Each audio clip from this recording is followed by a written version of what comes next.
चार देश मिलकर कर रहे हैं भारत का विरोध। भारत अकेला चारों पर काफी। क्यों पश्चिमी देश करना चाहते हैं भारत के टुकड़े? भारत पर क्या होगा इसका असर? भारतीय मूल के निवासी ऋषि सुनक भी भारत का साथ छोड़ा। ब्रिटेन में हो रहा है जमकर भारत का विरोध। ये आने वाले बुरे कल का संकेत। तुर्की ने बढ़ाया भारत के विरोध में कदम। अब भारत बताएगा क्या है हम। संयुक्त राष्ट्र में खेल रहा था खेल। भारत की चाल के बाद चारों खाने चित। दोस्तों, चार ऐसे देश निकल कर आ गए हैं जिन्होंने खुलकर भारत का विरोध करने का फैसला कर लिया है। यहाँ पर उसने अमेरिका और ब्रिटेन जैसे बड़े देश भी शामिल है। भारत के साथ आज जिस तरीके का व्यवहार हो रहा है उसे देखकर हमारे दुश्मन चीन और पाकिस्तान काफी ज्यादा खुश नजर आ रहे होंगे। और ये बहुत दुख की बात है कि जिस तरीके का व्यवहार आज दुनिया के बड़े देश भारत के साथ कर रहे हैं, जिस तरीके से भारत एक उभरती हुई महाशक्ति है, उसके साथ इस तरीके का व्यवहार होना कहीं ना कहीं काफी बुरी चीज है। और यही वजह है कि यहाँ पर इस चीज के ऊपर भारत के प्रधानमंत्री नरेंद्र मोदी और भारत के रक्षा मंत्री राजनाथ सिंह अपनी नजर बनाकर रखे हुए हैं। ब्रिटेन वही देश है जिसकी अर्थव्यवस्था बुरी तरीके से बर्बाद हो रही है और उसे भारत का सहारा चाहिए। वो भारत से फ्री ट्रेड एग्रीमेंट साइन करना चाहता है, लेकिन फिर भी यहाँ पर ब्रिटेन की तरफ से भारत के विरोध में इतने बड़े कदम उठाना सही बात नहीं है और भारत इन सभी देशों को सबक सिखाने का फैसला कर रहा है। तो चलिए पहले जानते हैं क्या है पूरा मामला और बढ़ते हैं वीडियो की तरफ बिना किसी देरी के। इस समय हमें देखने को मिल रहा है कि अचानक चार बड़े देशों की तरफ से भारत पर हमले शुरू हो गए हैं। ये हमले इतने खतरनाक है कि इन देशों में मौजूद भारतीय दूतावासों को भी नहीं छोड़ा जा रहा है। हमें तो इन चारों देशों की तरफ से यहाँ तक देखने को मिलता रहता है कि ये चारों देश ये दावा करते हैं कि भारत उनका सबसे मजबूत साथी है, लेकिन पर्दे के पीछे इन्हीं देशों में भारत को तोड़ने का षड्यंत्र चल रहा है और बहुत तेजी से चल रहा है। ये देश है अमेरिका, ब्रिटेन, कनाडा और ऑस्ट्रेलिया। इन देशों से एक साथ मुकाबला करना आसान नहीं है, लेकिन भारत ने पूरी ताकत लगाकर इन्हें इनकी हैसियत दिखानी शुरू कर दी है। भारत ने पलटवार करना शुरू कर दिया है। आपको बता दें कि कनाडा, अमेरिका, ब्रिटेन और ऑस्ट्रेलिया में बैठे खालिस्तानियों का नेटवर्क एक्टिव हो गया है। ये नेटवर्क इतना ताकतवर और खतरनाक है कि इसे चारों देशों की सरकारों का मौन समर्थन भी मिल रहा है। अब आप देखिए खतरा कितना बड़ा है।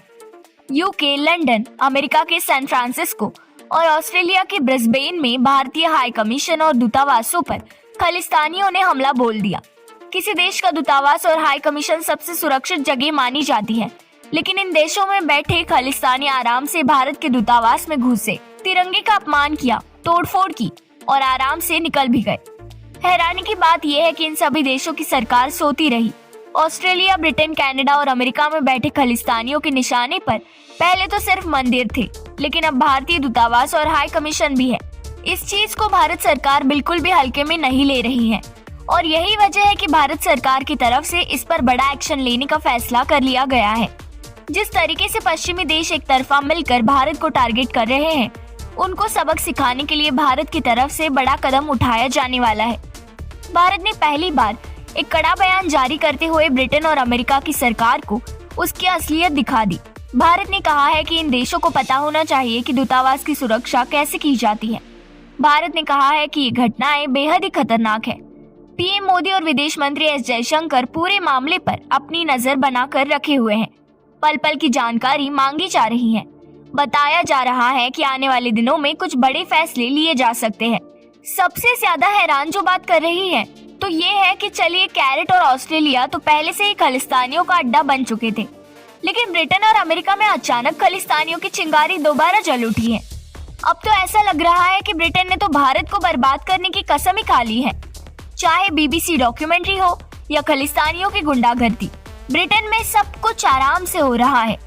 ब्रिटेन के प्रधानमंत्री ऋषि सुनक ने अब तक इस घटना पर कोई बयान नहीं दिया है।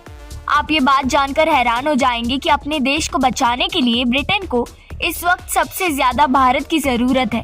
अपनी अर्थव्यवस्था को बचाने के लिए ब्रिटेन किसी भी कीमत पर भारत के साथ एक फ्री ट्रेड एग्रीमेंट करना चाहता है। महंगाई की चपेट में फंसे ब्रिटेन को भारत ही बचा सकता है, लेकिन फिर भी भारत के विरोध में ब्रिटेन में ये सब हमें देखने को मिल रहा है। लेकिन ये देश एक बार फिर से भारत में फूट डालने की कोशिश कर रहा है, भारत को तोड़ने के सपने देख रहा है। ऐसा नहीं हो सकता कि ब्रिटेन भारत के साथ ये अग्रीमेंट करके पैसा कमाए और उसी के साथ खालिस्तानियों को गुंडागर्दी करने की इजाजत भी दे। भारत को ब्रिटेन के साथ ही फ्री ट्रेड अग्रीमेंट अब नहीं करना चाहिए। भारत के लोग मांग कर रहे हैं कि चारों देशों में बैठे इन खालिस्तानियों के पासपोर्ट रद्द कर देने चाहिए। ये भी मांग की जा रही है कि भारत को तुरंत कॉमनवेल्थ देशों के समूह से खुद को बाहर निकाल लेना चाहिए। वैसे भी कॉमनवेल्थ गुलामी की याद दिलाता है। वैसे स्थिति को देखते हुए भारत को कौन सा कदम उठाना चाहिए? आप अपनी राय हमें नीचे कमेंट बॉक्स में अवश्य लिखकर बताएं। दोस्तों, वहीं दूसरी तरफ तुर्की ने संयुक्त राष्ट्र में कश्मीर का मुद्दा उठाकर भारत को धोखा दिया। जबकि भारत ने अपना कर्तव्य निभाते हुए तुर्की में आए भूकंप के बाद तुर्की की मदद करने का फैसला किया और जमकर तुर्की की मदद भी की। हमें यहाँ तक देखने को मिला कि तुर्की के लोग भारत के सैनिकों का स्वागत ताली बजाकर कर रहे थे और कई लोग तो भावुक हो गए। ये वीडियो सोशल मीडिया पर काफी तेजी से वायरल होता हुआ दिखाई दे रहा था। लेकिन एक बार फिर तुर्की ने भारत के साथ दगाबाजी की है और भारत की पीठ पर छुरा मार दिया है। तुर्की ने एक बार फिर साबित कर दिया कि धोखेबाजी उसकी फितरत में है। जिस तरीके से भारत ने मदद की थी, उसके बाद कोई भी देश होता तो थोड़ा बहुत इंसानियत दिखाई देता। लेकिन यहाँ पर तुर्की ने कश्मीर का मुद्दा संयुक्त राष्ट्र में उठा दिया और भारत को घेरने का प्रयास किया। तुर्की पाकिस्तान के साथ खड़ा होकर ये साबित कर दिया कि तुर्की एहसान फरामोश है। आने वाले समय में भारत के लिए भी होशियार होने का अच्छा मौका मिल गया है। जिस तरीके से मदद करने के बाद भी तुर्की भारत का नहीं हुआ, सोचिए उसके दिल में भारत के लिए कितनी नफरत होगी। हद तो तब हो गई जब संयुक्त राष्ट्र में पाकिस्तान का समर्थन करते हुए तुर्की ने भारत के विरोध में खड़े होने का फैसला कर लिया। तुर्की के इस रवैये के बाद भारत के प्रधानमंत्री नरेंद्र मोदी ने ये फैसला कर लिया कि भारत तुर्की को उसकी गलती की सजा जरूर देगा। भारत को पता है कि तुर्की की दुखती रग क्या है, वो है आर्मेनिया और ग्रीस। क्योंकि पिछली बार जब तुर्की के प्रधानमंत्री ने कश्मीर का मुद्दा उठाया था, तो भारत ने ग्रीस का मुद्दा उठाकर तुर्की की बोलती बंद कर दी थी। इसके बाद भी तुर्की की अकल ठिकाने नहीं आई। हो सकता है आने वाले समय में भारत फिर से तुर्की और ग्रीस का मुद्दा उठाए और तुर्की को उसकी गलती की सजा दे। क्योंकि एशियन सागर के द्वीपों के मुद्दों पर ग्रीस ने तुर्की की नाक में दम कर रखा है। ये मामला नाटो तक में चला गया था और यहाँ पर भी ग्रीस ने तुर्की को नीचा दिखाया। अगर भारत के प्रधानमंत्री ने खुलकर इस मामले में तुर्की का विरोध करना शुरू कर दिया और ग्रीस का साथ देना शुरू कर दिया, तो यहाँ पर तुर्की के लिए संभलना काफी ज्यादा मुश्किल हो जाएगा। इसके अलावा भारत ये बात भी अच्छे से जानता है कि अगर भारत आर्मेनिया का साथ देगा तो इस चीज में भी तुर्की को तकलीफ हो जाएगी।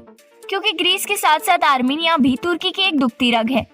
और तो और आर्मेनिया की तरफ से भारत से मदद मांगी गई है और इसके लिए भारत तैयार भी हो गया है। आर्मेनिया की मदद करके भारत तुर्की को अच्छा सबक सिखाने वाला है। अजरबैजान और तुर्की की बिल्कुल भी नहीं जमती। इसी के चलते हुए आर्मेनिया ने भारत से एक रॉकेट सिस्टम मांगा है जिसका नाम है पिनाका रॉकेट सिस्टम, और इसके माध्यम से यह अजरबैजान को उसकी करने की सजा देना चाहता है।